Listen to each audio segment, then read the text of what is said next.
The waterfront lodge lay bathed in the soft glow of early morning, the pond reflecting the sky in hues of gold and silver. My child was playing quietly near the dock, unaware of the escalating tension beyond the treeline. Karen, consumed by her relentless obsession with control, had dispatched phony HOA officers to abduct him. A desperate and reckless move that crossed every conceivable boundary of law and decency. I was monitoring the grounds from the central terrace when the alert came in. Sensors along the perimeter had detected unusual movement. Drones hovering overhead confirmed unauthorized personnel advancing from the north, and the tactical feed indicated that these phony officers were moving with speed and coordination, assuming they could seize my child before we could respond. I didn't panic. Every detail of the estate had been prepared for scenarios just like this. Tactical units were strategically positioned. Former Marines, law enforcement veterans, and family members trained in rapid response were ready to intercept. Escape routes, barrier deployments, and containment strategies were all pre-programmed and rehearsed, leaving no room for improvisation on the intruder's part. The phony officers reached the edge of the dock, thinking the relative isolation of the lodge gave them an advantage. I stepped forward, credentials displayed prominently, voice calm but commanding. "This is private property. You are attempting an illegal abduction. Stand down immediately or face lawful and tactical consequences." They hesitated for a fraction of a second, a moment too long. That split second was all my tactical team needed. Non-lethal measures were deployed with precision. Barriers raised, paths blocked, and access to the dock sealed, leaving the intruders with nowhere to go. Drones documented every move.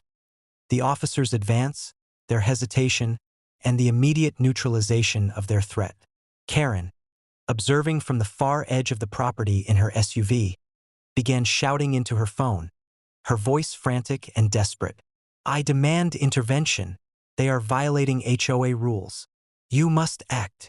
But her calls were irrelevant.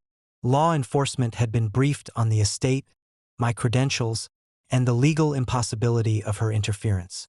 Her obsession had created a trap, and she was about to fall into it fully. I signaled the tactical squad, and they moved silently but decisively.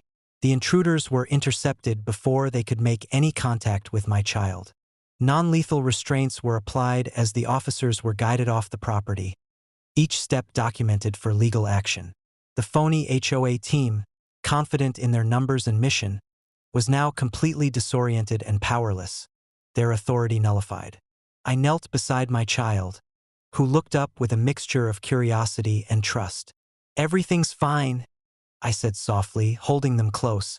"This property, this family, and this lodge are safe. No one can touch us while we are prepared."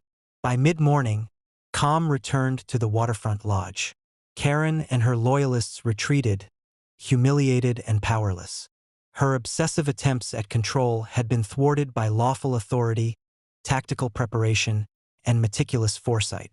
The estate remained untouched, my family secure, and every action documented as evidence of repeated harassment and illegal activity. My spouse joined me at the dock, eyes scanning the perimeter. "She really never stops, does she?" "No," I replied. "But every attempt she makes only exposes her obsession and the futility of aggression when faced with preparation, strategy, and lawful authority." The lodge, the pond, and the surrounding estate reflected in the morning light, serene and untouchable. Karen's interference had escalated to an attempted abduction, yet her obsession had been completely neutralized. Tactical readiness, legal authority, and strategic foresight had preserved the property, the lodge, and the family once again, leaving the estate secure and entirely under control.